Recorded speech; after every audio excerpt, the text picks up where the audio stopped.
It's just one day at a time. It's just one day at a time. One day you'll see all the stars align.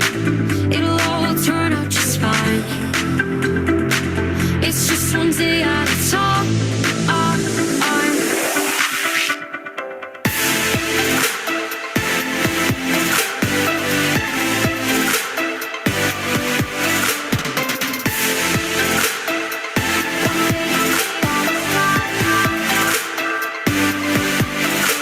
It doesn't really matter that I didn't choose this. All that really matters is how I'm getting through this. Cause it isn't over, no it isn't over. I'm on in every moment, every step that I'm taking. I'm focused on the present, I'm letting go of everything I can't change, everything I can't change. It's just one day at a time. One day I'll see all the stars align. It'll all turn out just fine. It's just one day at a time. It's just one day at a time.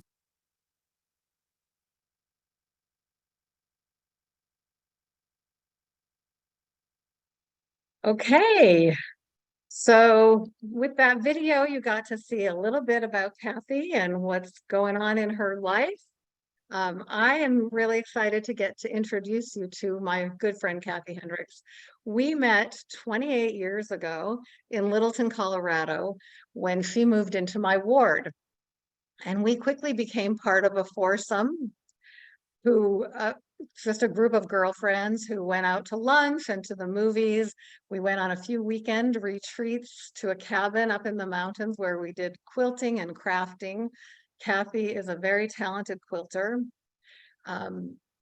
We went to Education Week a few times and really became fast friends. We moved to Virginia, so we're in the same ward as Kathy for about 5 years.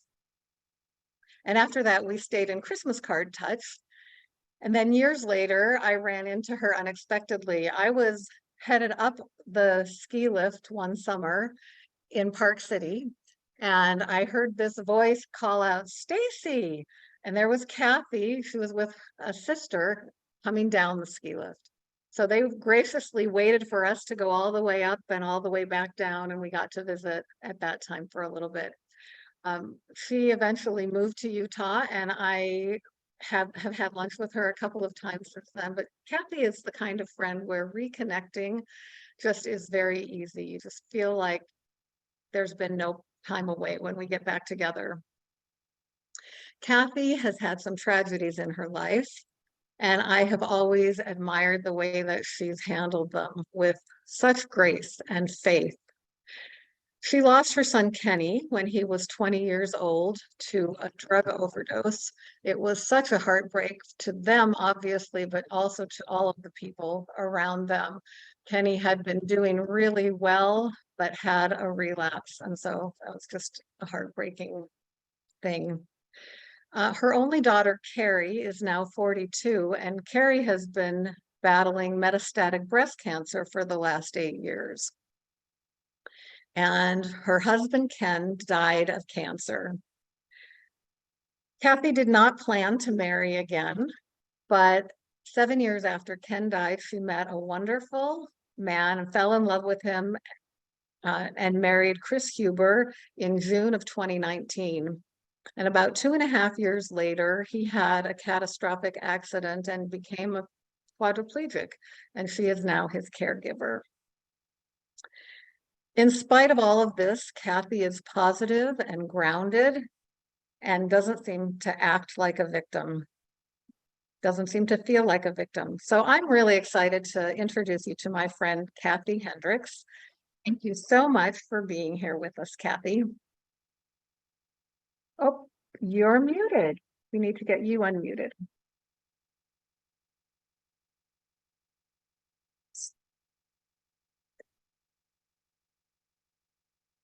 Sorry, I muted everybody, and we do need to get you unmuted. There. Is that better? Perfect. That's perfect. Thank you. You're welcome. All right. So thank you so much for being here. I'm so glad to be able to interview you. So tell me a little bit about what it was like to be a kid in your household generally. We're going to go back, way back. What was it like in general, and what was your food life like there? Well, I grew up on a farm, a dairy farm. My dad was a dairy farmer, and I had a big family, 3 sisters and 3 brothers, 7 of us. And so it was a busy, busy household. And I had a great childhood, great parents. My mother was a fabulous cook, and my grandmother, her mother was too. And the best thing my mother knew how to do to show you she loved you was to feed you. So she made great meals. We had breakfast, dinner, and supper because we were on a farm. My mom made big meals for every meal because my dad was working hard. And so we had all the meat, all the raw milk. We sold raw milk at our dairy. So I just grew up with lots of good NMF everywhere. And I remember at 5 in the morning sneaking in the freezer to get treats out, cookies, donuts, whatever we could find to eat before we went to go help my dad milk the cows. And me and my sisters, my brothers too, we all talk about how we used to do that. So there was always plenty of food, and it wasn't necessarily a good thing, but that's kind of how it was. So I kind of blame my mom, although that's really not fair, because as an adult, you have to take responsibility. She was just being a good mom. She was. Yeah. But Yeah, it takes a lot of energy, calories to run a farm. I have a great aunt and uncle who ran a farm, and it was the same way. Just big meals, lots yeah, of food, lots of milk with cream in it, and all that good that's farm right. stuff. So, well, were you always concerned with your weight? When I met you as an adult, and I would never have described you as that. You were tall, you're tall, you carried your weight well. Yeah.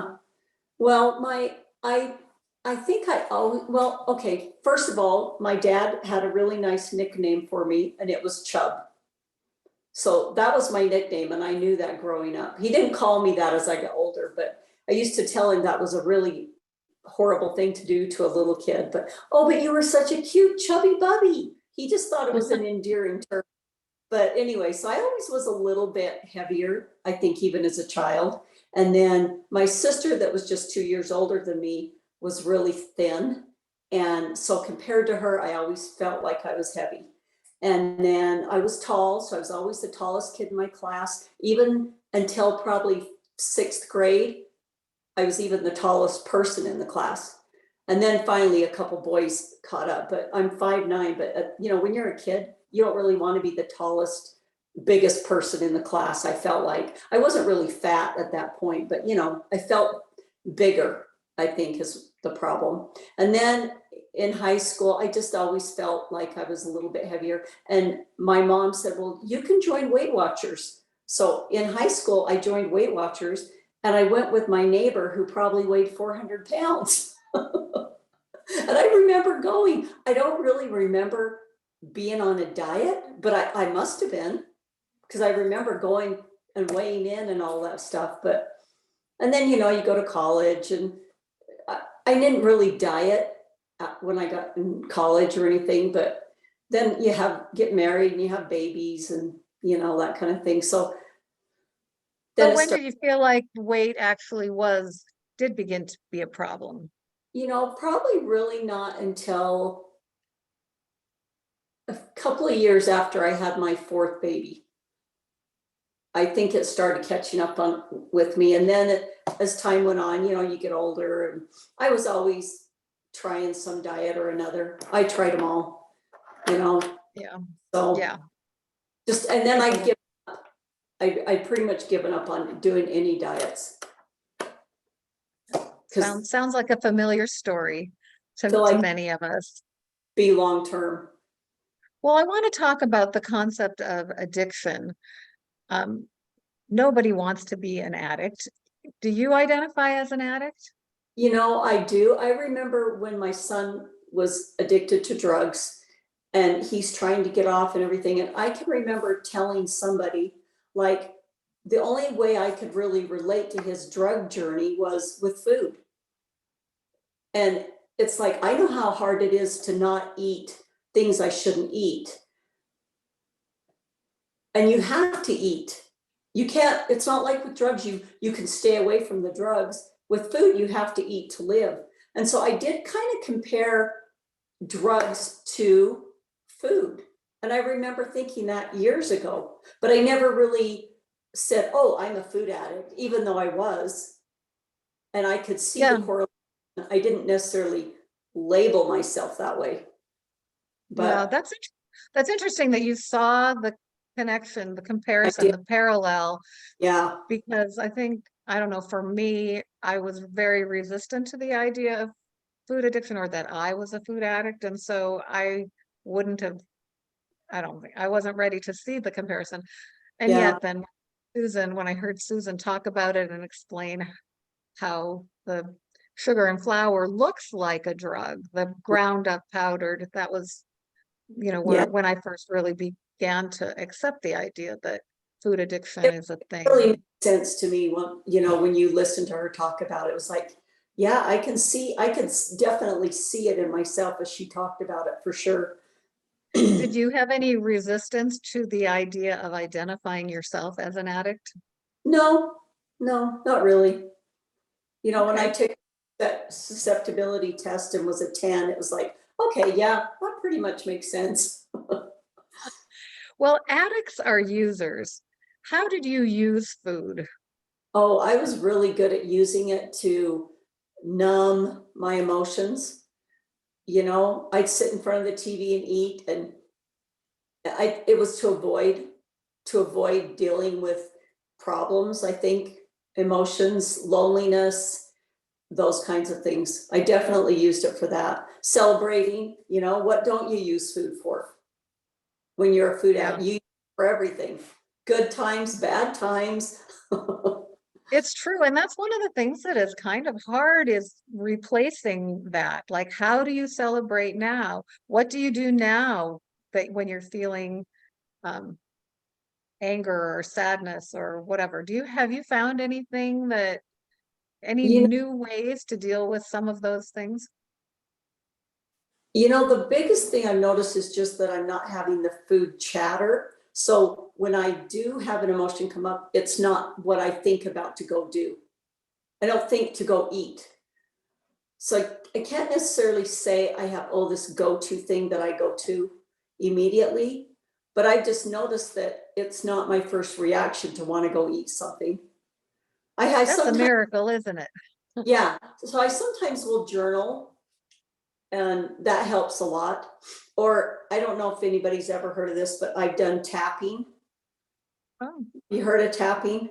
I have heard of it, but I've not experienced with it at all. You tap on the different energy spots. Anyway, it has helped me a ton.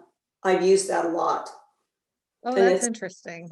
helpful. And it helps calm anxiety. And I think I had a lot of anxiety, and I think that I would eat because of that too. So how So did you find out about tapping? Is it something you just Googled? Like, one if of someone was interested in knowing about it? it was one of the diet things I discovered. I can't remember, maybe on Facebook or something. There was I can't remember the girl's name, but it was advertised that it was a way to help you lose weight. And so I signed up for it, and actually it was very, very helpful. And you can That's, look up tapping on Google it, and you'll find all sorts of information, YouTube videos, but but you it's actually took some kind of course. yeah, but it's a real thing. What I like about it is it's something you can do for yourself by yourself. You don't have to go to a therapist to learn how to do it. You can learn how to do it, and you can help yourself in the moment. Like if you're having a food craving, you can tap on it and it will calm it down. So does it work fairly quickly, or is this something you spend 15 minutes doing? Or, No, you can do it in 5 minutes. okay. Yeah, so it's if anybody's interested, look it up. It's really it's a great self-help tool, I think. Okay, that's interesting to hear. I have heard of it, but have never tried Yeah. it. Yeah. Well, tell us about your situation when you found Bright Line Eating. What were your statistics physically? How much did you weigh? How were you feeling emotionally and mentally and physically? What was going on? I found it through a friend of mine, Lynn Lynch. She's actually part of the community. We were at a release, or no, yeah, we were having a luncheon at my house and I was hosting it and she was going to come. And so she called me and said, I'm doing this eating program. I can't remember exactly how she described it. And she goes, I'm going to bring my own lunch. I said, great, no big deal. You know, I don't think she said Bright Line Eating at the time. And so she came, made her lunch, and she was over at the table talking with all these women and they were asking her, but I really wasn't paying attention because I was hosting and I was busy doing other things. Well, then a few weeks later, I was at the church with her and we were preparing food for a youth activity and kids were coming in and eating and we're sitting at a table. And so then I asked her, I said, so what is this thing you're doing? And so then she told me about it and I'm like, that sounds really interesting. She goes, yeah, see those cookies over there? They don't even bother. Oh, sorry.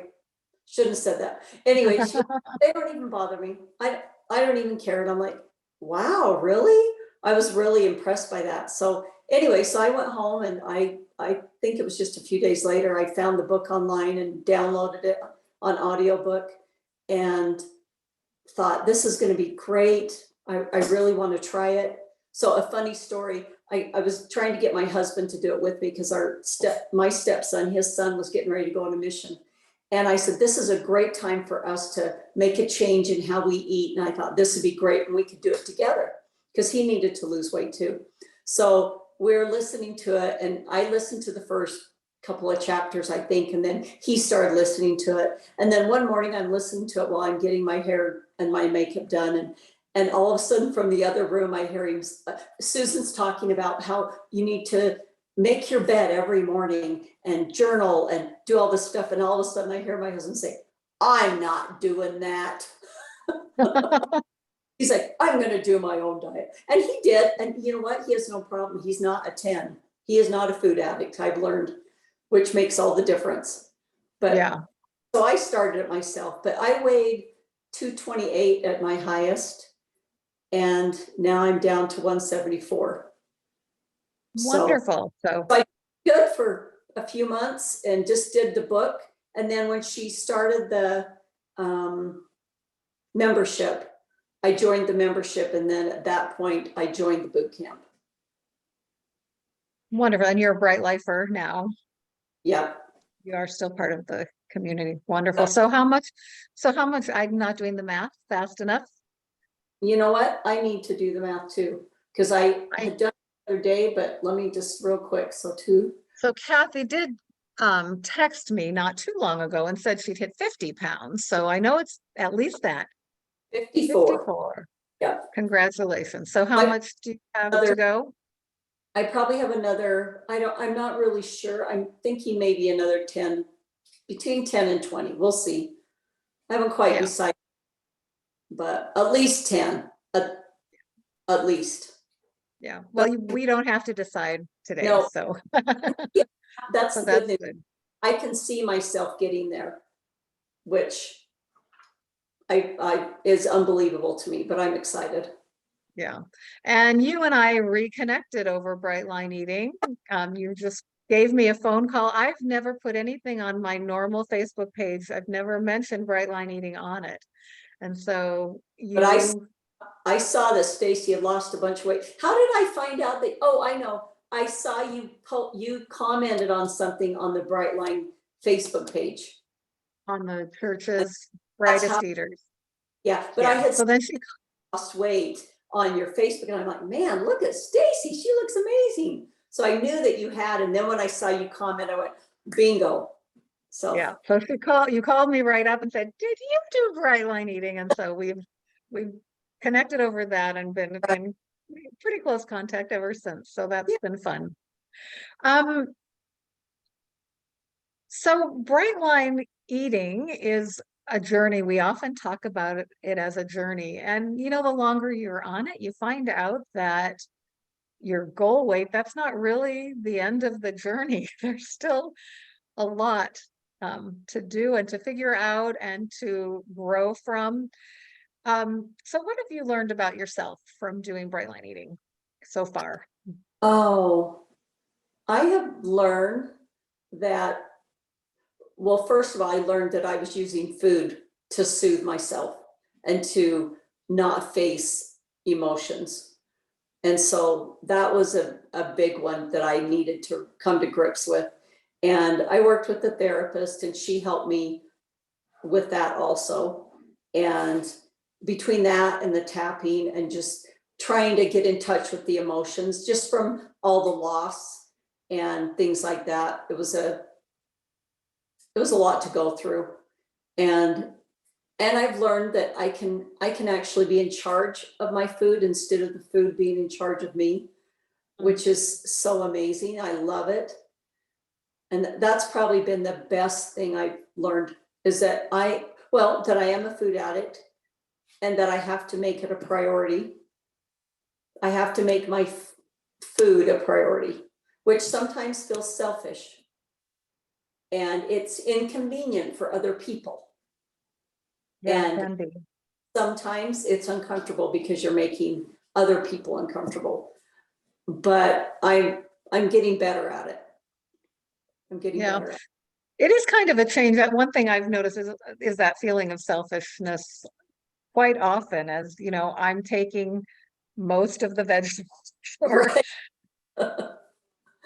or you know, my children, when my kids are around, I mean, I take care of my food first, and that feels so opposite to how I lived most of my life. But yeah, makes Like I all the get difference. home after taking my husband to therapy and it's 7 o'clock at night and it's like, okay, I sit down, not every time, but a lot of times I'm like, I'm gonna eat first and then I'll get your food. Because I don't want to be eating at 8 o'clock at night.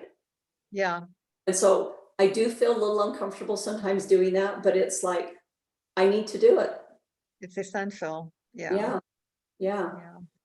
Well, so how have you managed to be successful, do you think? What do you attribute your success to? A lot of trial and error, I think, and you don't know what you don't know. So when I first started, I was writing down the food. And then the next day I would be like, oh, well, I don't really feel like eating that for lunch. So I'm going to switch this. They were all bright line foods, but I didn't realize how important it was that I follow my food plan. And then after the conference, when I came to the conference in June, the end of June, that was really helpful and helped me connect with more people. So I met a couple ladies there that have been great. We've been texting and committing our food, and that's been really helpful. And so the conference was a big boost for me. And then I decided to listen to Bright Line Grit, which I don't know why I hadn't seen it before, but I clicked on it, and what did it say? Bright through crisis modules. And I'm like, oh my gosh, my everyday life is a crisis. Why have I not listened to this? And so one of the things that Susan mentioned was, if you do nothing else, write down your food and eat only what you write down. And then she explained how that helps you have neutrality with your food, which I had never really understood. Even though people said it, nobody had spelled it out like that I had heard. And I was like, okay. And I started doing that, and I could not believe the difference. I mean, all the food chatter went away, all of it.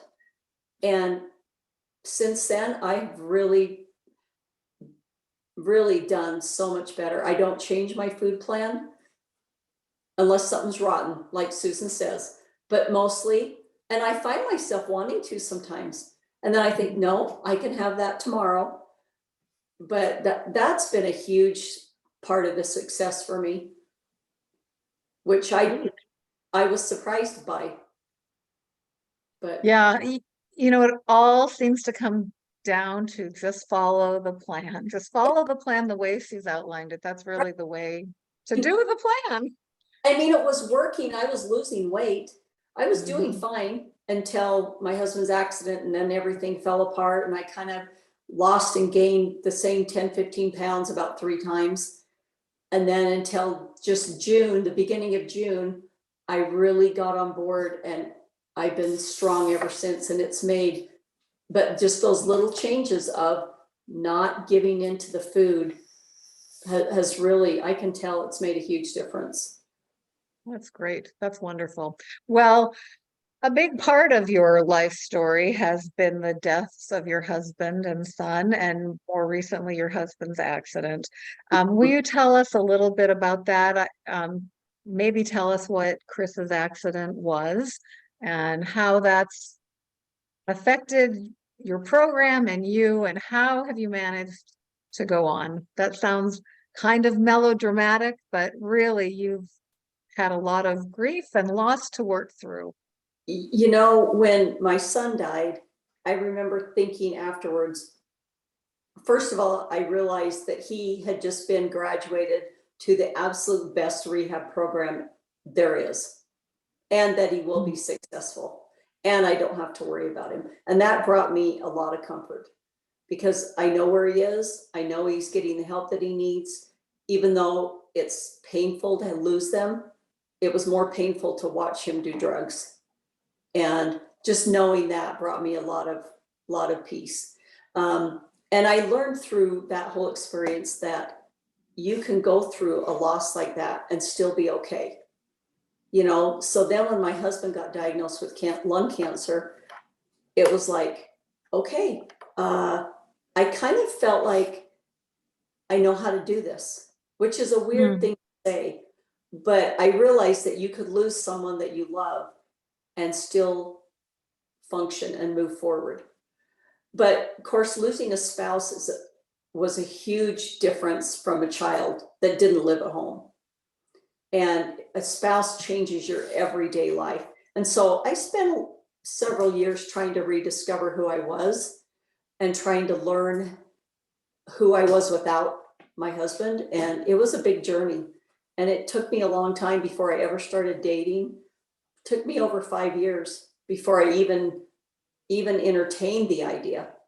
And then when my husband and I got married now, he had lost his wife also from a sudden heart attack. So his was sudden. And then I made a big mistake and I dated him, even though my rules were I wasn't going to date anybody that had kids at home. And turned out I had a 16-year-old son at home.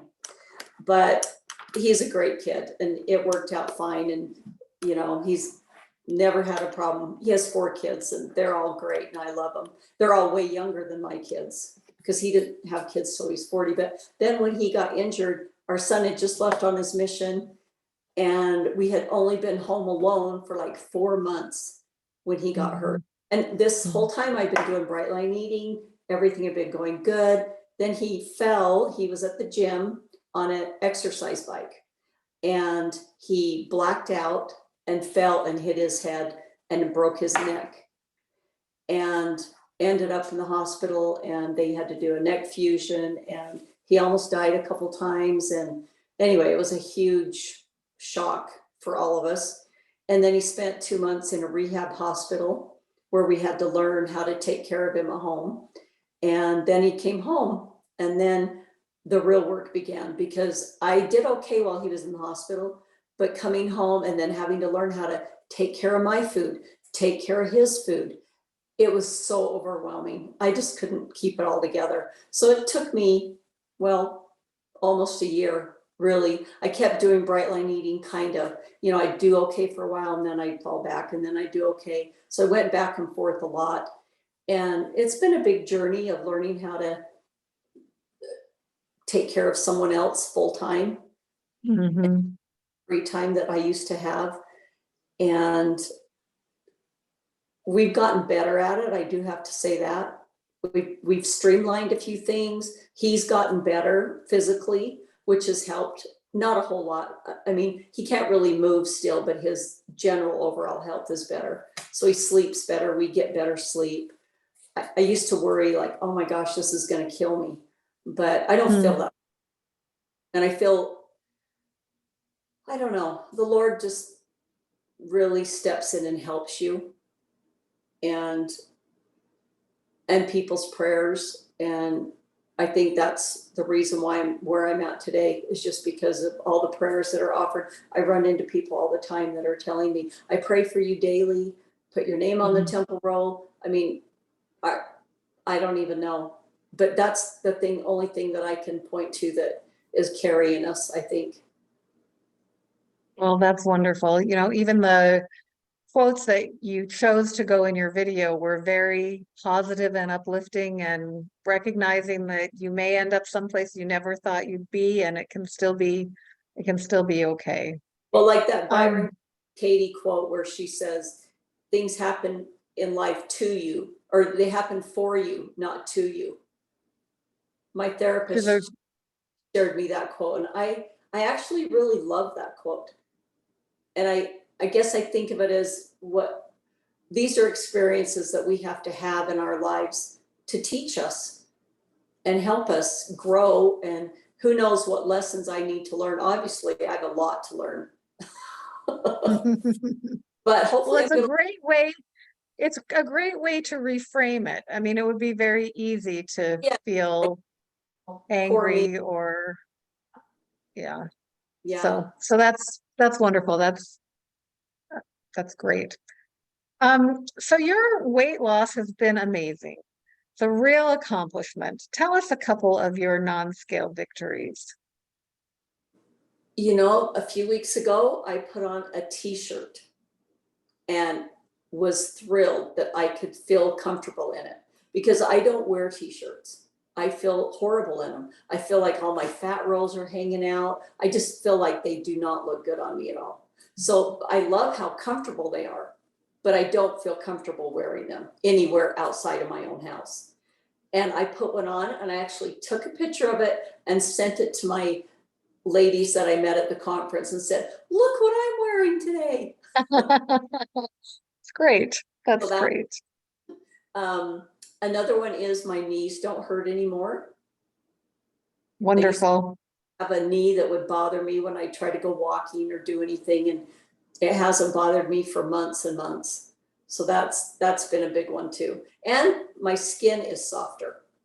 I don't know if anybody else has experienced that, but just a few weeks after I started, I don't know what it was, but it was like my face and my arms.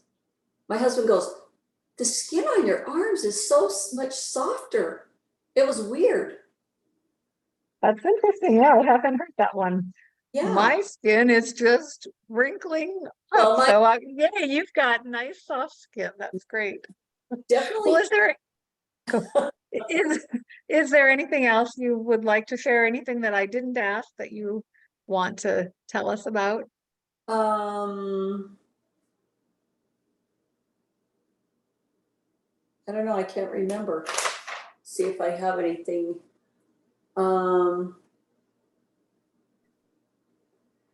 Another thing that I found that has really helped me be successful is doing food prep. Oh, It was Peggy that taught the class on salads.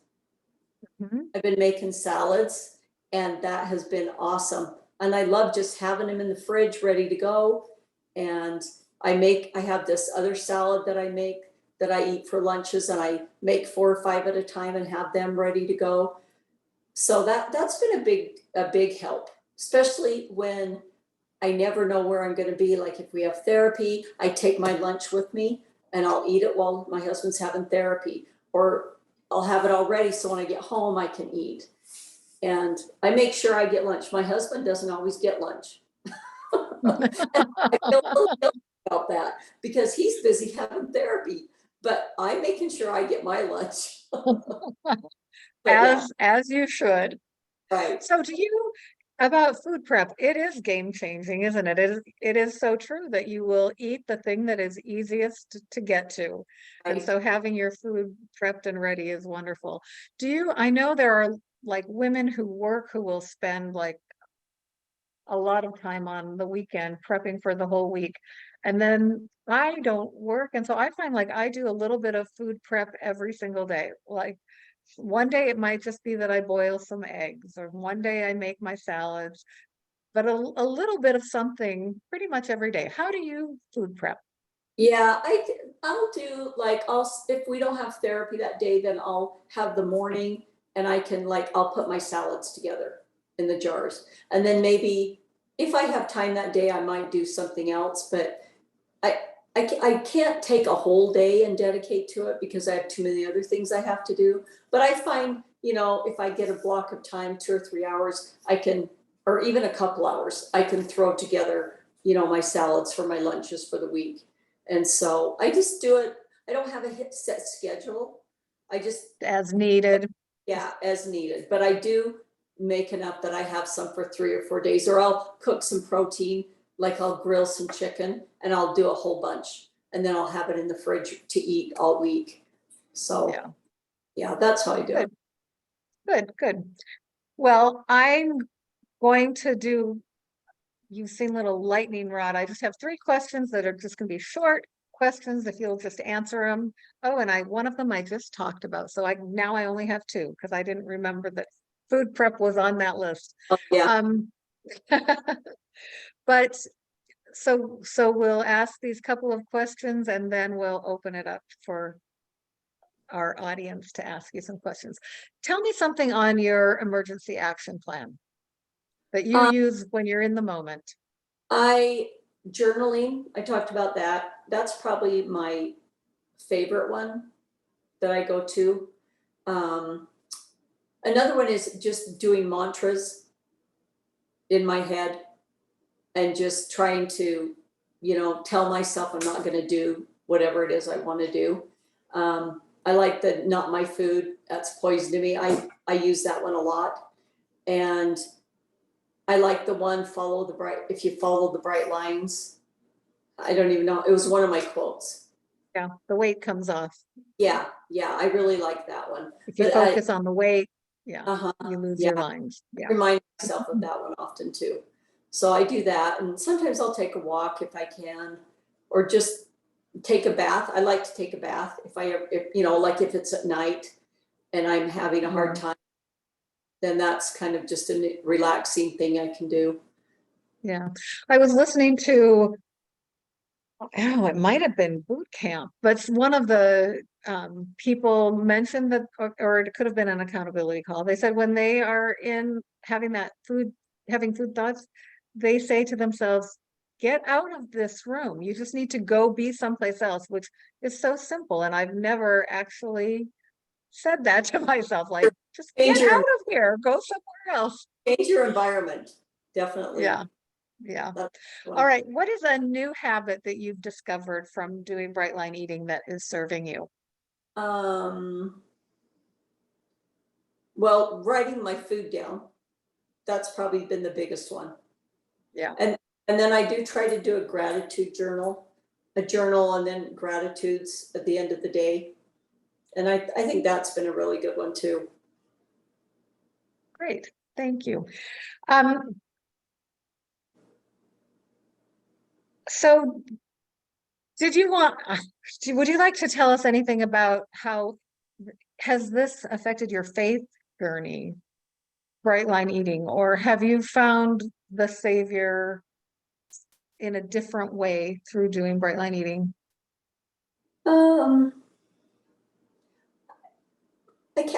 I don't know if I can answer that exactly, but I do know that I depend on his help to get me through it, definitely. And I pray a lot, and I pray in gratitude a lot for the help that he has given me, and just helping me to remain strong, even though there's all this stuff going on around me and a lot of other things I need to focus on. But I do just pray for a lot of help and strength to be able to do it, because I know I feel better. And if I'm healthy, then I'm going to be able to take care of my husband better. And so I feel like it's a very important thing for me to do, to take care of myself so that I can be there for him. but mostly you. I'm doing it for myself because Yeah. I feel better, Yeah. you Well, know? thank you. Last week in my Relief Society class, I don't even remember which talk we were talking about, but one of the women made a comment that, we are so used to saying, I can do hard things. In the church, you hear that all the time. I can do hard things. And I think we forget, she commented, we forget the second half of that. I can do hard things through Christ who Yes. strengthens me. Yes. And that's really, I think, an important Thing to piece to remember. remember is that, we all know from this struggle we've had all our lives with our weight issue that we really couldn't do it on our own. Right. We need the Lord. So, What- well, thank you so much for being with us. We're going to open it up. Okay, you have something to say. My therapist that I went to, the whole thing about we can do hard things, she said, don't say that. When you say that, you bring more hard things. Ah, I'm like, so I don't say that. I don't say I can do hard things because I don't want more hard things to do. yeah. Just talk about you bring to yourself. So it's like, okay, but you're right. Through Christ, we can do anything. Well, when the hard things come that we have to do, we Right. have to rely on him to be able to actually do them. So. Right. Exactly. All right. Well, thank you, Kathy. We are going to open it up to the audience. If anybody has any questions you'd like to ask Kathy, you would need to unmute yourself. And if you want to use the hands up button, I will see you. And you do that by hitting the little smiley face that says reactions. And if you don't, I really don't think I will see you if you don't. So feel free to just speak. If no one else is speaking, just go ahead. But does anybody have anything they'd like to talk to Kathy about?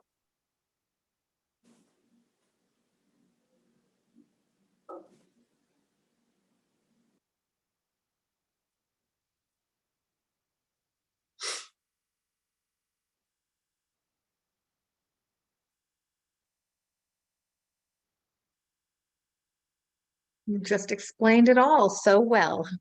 I did. I'm not seeing any hands. So, Hi, Stacy. hello. I just I thought, recognize the voice. yeah, this is Diane. Oh, hi, Diane. I had some very similar things that Kathy has had in her life. And I'm happy that, I've gotten through them,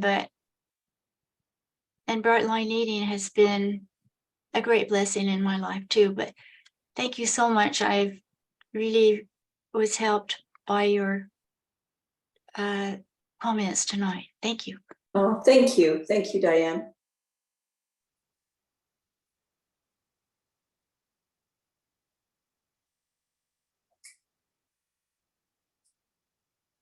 Yeah.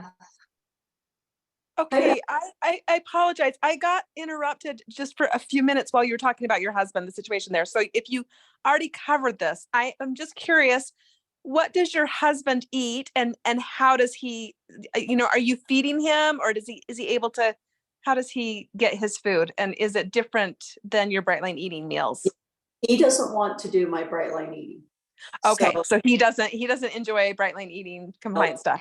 So I have to make all his food and Sure. pretty much feed all. He does manage to eat his own breakfast. I have to make it for him, but every other meal pretty much I feed him, and I have to make his NMF. He's a pretty good eater. He doesn't eat a lot of junk, but he likes to have some treats here and there. Yeah, and he probably eats the grains and the starches and things that you don't eat.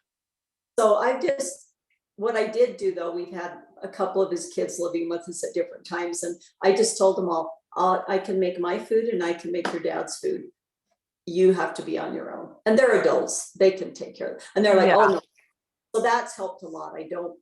On Sundays, I make a meal and for everybody, but other than that, I just make I just worry about my husband and I, and that's helped. And we've kind of gotten into it for a while there. We had a really big struggle because he wasn't eating. Nothing sounded good to him. So it was so stressful. What do you want to eat? I don't know. I mean, it was just this constant battle. And then we found out it was medication related, and we changed, lost a whole bunch of weight, which he's 6'3" and he was weighing 150. I mean, he was, so we finally changed his medications and added a medication, and that helped. And now he's better. Like some things of mine, like if I make chicken, he'll have some chicken, but he wants, other things to go with it. And so it's working out okay. It's better than it was. We've been through some real struggles when it comes to the food. So it's definitely kind of, we've gotten into a rhythm, and I kind of know now things that he'll eat, and I try to have them on hand. And so. How long does it take you to feed him? Like a Oh, dinner, say? maybe 20 minutes. Okay, so he's able to swallow and Yeah, no, all of that. can't use his hands to, he can use a fork. If he can poke a fork in it, he can get it to his mouth. But if it's in a spoon, just soups, just so many things, it's really impossible for him to do it. But I've got breakfast figured out: cut up fruit, cut up an omelet. He can eat those things by himself. So that's helpful. Oh, good. Yeah. Yeah. Oh, anybody else? Shauna. Hi, Kathy. I'm so inspired by your story, and wow, what a story it is. I had a question though. Have you always been an optimist? Have you always had a really good outlook on life and been a really optimistic person, or has that been improved, or have you seen needing helping? I think maybe I am an optimist. My dad was a huge one. My mother, huge pessimist.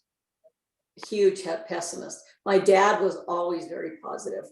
And I guess I haven't really thought of myself as one, but I definitely am more like my dad than I am my mom.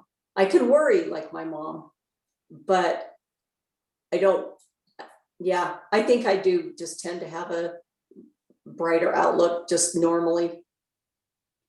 But it's been beat up a few times for sure. Thank you. Thanks, Shauna. Thank you so much. So I still have a hand up from 435. I think, is that Diane? No, it's already Peggy. It's Oh, Peggy. Peggy. Okay, Yeah. Peggy. Kathy, It's hard to call on you when I don't see a name, just a number. I'm Peggy. sorry. It should That's have my okay. name on it. That's okay. Kathy, I so appreciated this, and I think I can parallel with you a lot on your journey, not the loss that you've had by any means, but just the things that you said about your childhood and your parents and everything. I just feel that way. But I'm curious, and maybe this was mentioned, maybe I just missed it, but how long have you been doing Bright Line Eating? I started in September of 2021. Okay. And then I did really well until probably about April, when my husband got out of the hospital. Yeah, I can understand that. Yeah. And then I struggled and went up and down until probably early June of this year. Wow. Well, you are an example. I appreciate you. And Stacy, you've done a wonderful job. Thank Oh, you. thank you. Thank you. And we've got Melanie. Hey, Kathy, thank you so much for sharing. Oh, I you're welcome. wondered what else you do to batch cook. What are your favorite things besides Peggy's salads, which are wonderful, Yeah. by the way, but what else helps you where you have to do it quickly, probably, to stay on task with everyone you take care of? I really love in Susan's BLE cookbook. I really love the black bean and corn salad. And I make that a lot. I love having that on hand for my lunches. And so I'll make a bunch of those. The other thing that I'll do is I'll cook up a bunch of vegetables and just have them in the fridge so that I can just pull them out and measure out how much I want. And that helps a lot. I bought a batch cooking cookbook, and I did try a few months ago making some soups and some breakfast cookie type things and breakfast bakes. And I found I really wasn't losing weight. And I realized I was eating way too much of that stuff, especially the breakfast bakes with peanut butter and nuts. It was like, oh, these are supposed to be used sparingly, not every day. And so I cut those out. I haven't been making those anymore because I found it's just as easy to have oatmeal, and I can make that up and it works great. So I don't do a lot of, I have learned the rule of simple food is best. And so I don't make a lot of recipes anymore, except for that one black bean and corn salad one. So did that answer your question? I don't know Yes, thank you so much. I really appreciate that. You're welcome. Very helpful. Thanks. All right, well, we are out of time. I'm so glad that you all joined us. Isn't Kathy just amazing? She's amazing. So, Stacy. so thank you for coming on board with us, and thanks for being here, Kathy, and we'll see you all next time. Okay, thank you. Bye. Bye.